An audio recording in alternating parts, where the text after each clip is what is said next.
MK Ultra Program. March 2nd, 1953. Fort Detrick, Maryland.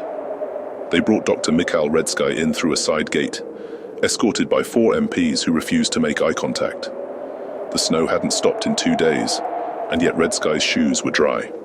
His dossier was sealed, but rumors moved like insects. He made a Russian general forget his own name. He communicates through dreams. He eats raw meat in the dark. No one knew why the CIA brought him to Sub-Level 9. Only the director, Helms, had approved it personally. The lab had been built beneath Manhattan during World War II, originally a bomb shelter, then expanded to house forbidden experiments. It had no official floor plans. The elevator only responded to a rotary key. Once inside, you descended past humming generators, walls that wept condensation, and hallways where lights flickered, even when the bulbs were new. Redsky looked around and said only, "Good bones." Dead air. The project's goal was simple on paper: induce psychic weaponization in combatants. But Redsky had other ideas. "The mind is not a weapon," he told the team. "It is a door. We must learn what is knocking." They gave him 16 test subjects, soldiers who wouldn't be missed. One had severe shell shock. One claimed to see radio signals as worms. Another refused to speak, but painted spirals with his own blood. Redsky renamed them, stripped their old identities. Lewis became Subject 8. Remus, still in training, was marked as a potential cleanup asset. The first trials were like the others: LSD, mescaline, electroconvulsive therapy. But soon Redsky added something new: a black serum from a lead-lined vial marked Kryuk, Russian for the hook. No one knew what it was. It smelled like burned hair and nickel. After the 3rd injection, Lewis stopped sleeping. After the 5th, he stopped blinking. After the 7th, cameras recorded him speaking in reverse, and glass shattered in adjacent rooms. During trial number 12, he pointed at a guard and said, "You're hollow." The man died of a massive stroke that night. The team grew uneasy. 2 staff went missing. 1 janitor was found inside a locked freezer, every bone in his body shattered from the inside. When the base commander ordered a pause on testing, Redsky locked himself in the black room, the unmarked chamber, at the very bottom. No cameras, no files.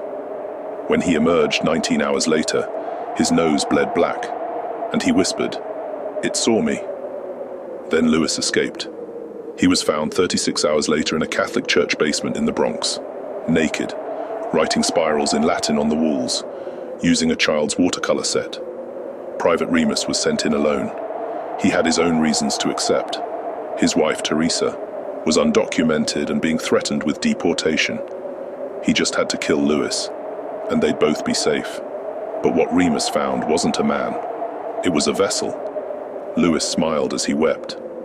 "It likes you," he said. "You have dreams." Remus tried to shoot him. The bullet bent mid-air, then dropped with a hollow bang.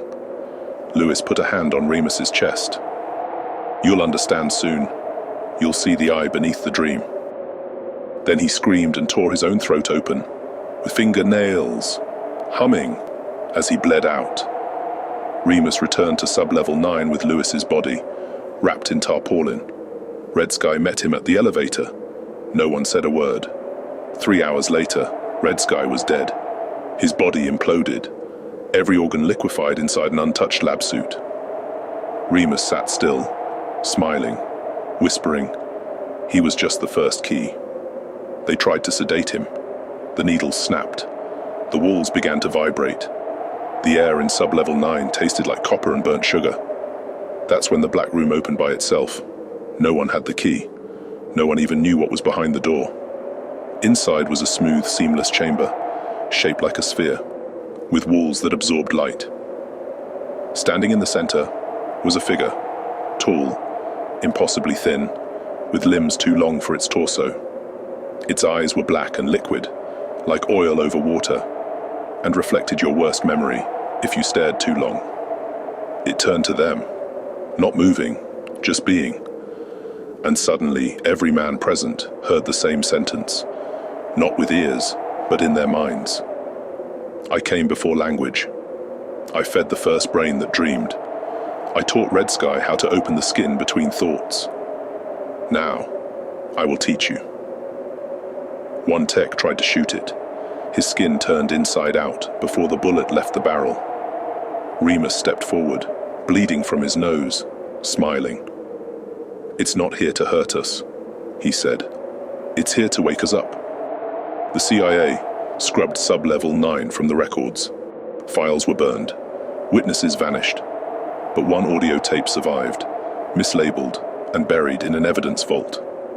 A scratchy voice, Remus's, can be heard repeating the same phrase over and over. "The dreamer lives beneath the floor. The dreamer lives beneath the floor. The dreamer lives beneath the floor." At the end of the tape, there's a second voice, non-human, wet, speaking a single word, "Open." The end.